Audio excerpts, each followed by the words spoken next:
A lot of people thought he was going to be a long shot to make the NHL, but he proved a lot of people wrong. This guy was part of Team Canada's what they call junior resurgence of the 80s and 90s, was a NCAA star, did well with Cape Breton of the AHL, and it was continuously a role model for overachievers from across Canada and the States. Now, Norman Richard Foster, Norm Foster, born February 10, 1965 in the great West Coast city of Vancouver, played 13 games in the NHL for the Bruins and the Edmonton Oilers between 1990 and 1992. Now, he first came to major prominence in the 78 Quebec International Pee Wee Hockey Tournament with a minor hockey team from the Fraser Valley. Now, played with the Penticton Knights of the BCJHL and won a title with them in 1982. He played 52 games over 2 seasons. Now, it's not very often that a player from what do you call Tier 2 or second year junior gets drafted by a major league team, but this is what happened, ladies and gentlemen. He was a BCJHL All-Star first team in 83, a BCJHL All-Star second team in 82. He was named the team's most popular player in 83 and their playoffs MVP in 1982. Now again, he was the starting goalie from Penticton that won the 82 BCJHL championship, and he was also a respected athlete and student at Summerland Secondary School in Summerland, BC, while playing for Penticton. Now, he eventually found his way to Michigan State, where he won an NCAA title in 1986, a year after he made the World Junior team for Canada and won a gold medal.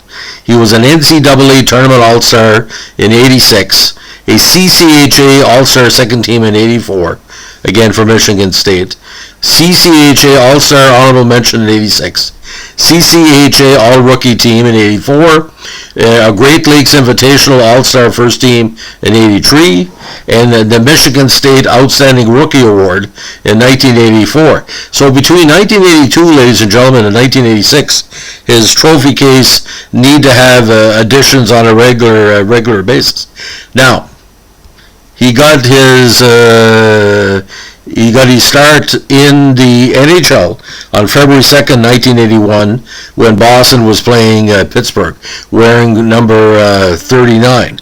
Now, he eventually found his way to the AHL. He was the AHL goalie games played leader in 1990 for Maine with 64. He was the AHL minutes leader in 1990 with Maine with 3,664. Which, 60 minutes times 60.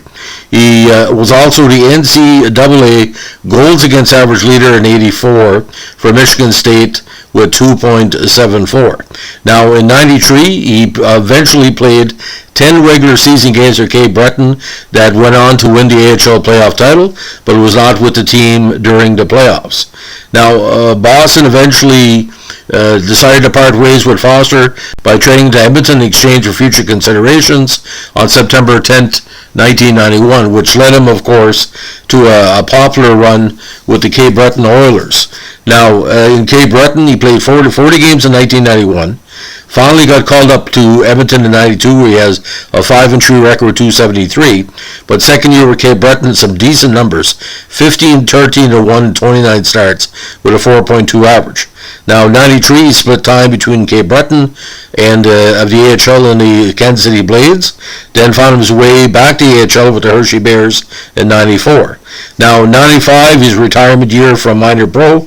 He played with the Detroit Vipers of the IHL and the Las Vegas Thunder, also of the IHL, and the Detroit Falcons of the COHL. That last year, he had 35 games, won 19, lost only 9 with two ties. So the 2 runs with Boston, he had a 2-1 average in that 91 season.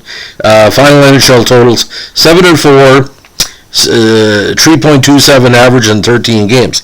Now, what really stands out for me, ladies and gentlemen, we all know that 85 for Team Canada was one of the best junior Canadian sides of all time. Whole bunch of draft picks, whole bunch of future Montreal Canadiens and NHL pros. He went 2-0 in that tournament with only 1 goal against and 1 shutout. So had a dynamite tournament. But playing in Milwaukee, he became a fan favorite because Milwaukee had a rough team that year. He put up some okay numbers. Very popular in Maine. Very popular in Cape Breton, Kansas City, Hershey, Detroit, Las Vegas. Again, a very personable gentleman. And you know what? He might be one of the last, pros of his size. They say 5'9", 175. On his best day, is probably 5'8 and a half and 165. But he knew how to play the angles. Knew how to play what they call the BC style, which the BC style, basically you're working with your defensemen and your forwards to not only man the crease, puck transition. I've seen games he played, he was really at home, but he got into a number of games. In Edmonton, you got Moog and Fewer and Radford and Pokey Reddick and everybody else. There wasn't very much room. So just to have a sniff of the NHL with the Oilers in those 10 games was, pretty amazing, and especially with Boston in '91. Like I said, a lot of players in the cage for Boston. But for me, like I said, I'm always going to remember the fact is he won a junior title, a world title, and a NCAA title literally within 4 years, and that's what an extremely good way to start your career. You get the big hardware out of the way and you concentrate in your game. And like I said, the majority of seasons he had, again, very consistent player and wasn't scared to put up the minutes as well. So ladies and gentlemen, if you like the latest of our Boston Bruins vintage podcast from draft picks in the 1980s, please let us know with a like, comment, or subscribe. And don't forget, requests are always encouraged and always considered. Have a good evening. Bye.